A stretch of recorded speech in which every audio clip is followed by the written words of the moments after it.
அமித்ஷாவினுடைய வருகை திமுக கூட்டணிக்கு ஒரு பதற்றத்தை ஏற்படுத்தி இருக்கு அப்படின்னு சொல்றாங்க பாஜக. பதற்றமோ பயமோ திராவிட மாடல் ஆட்சிக்கு இல்லை.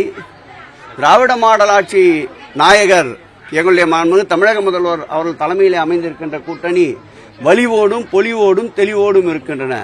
பதட்டம் என்ற வார்த்தைக்கு அர்த்தம் தெரியாத ஒரு கூட்டணியாக இந்த கூட்டணி இன்றைக்கு செயல்பட்டுக் கொண்டிருக்கின்றது.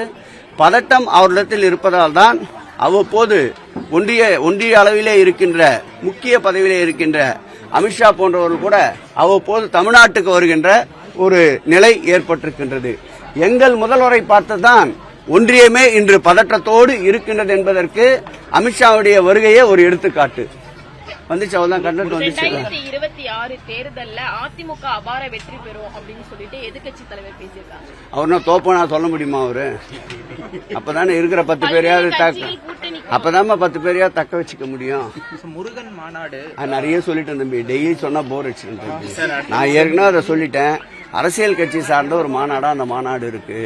இந்து சமய அறநிலையத்துறை நடத்துகின்ற மாநாடு தான் பக்தி மார்க்கமான மாநாடு.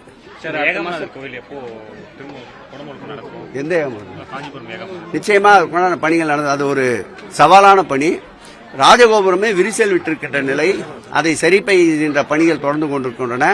அதில் ஆயிரங்கால் மண்டபம் ஒரு 16 ஆண்டுகளாக செயல்படாமல் இருந்ததை இந்த ஆட்சி ஏற்பட்ட பிறகுதான் ஆயிரங்கால் மண்டபத்தை பக்தர்கள் பயன்பாட்டிற்காக கொண்டு வந்திருக்கின்றோம்.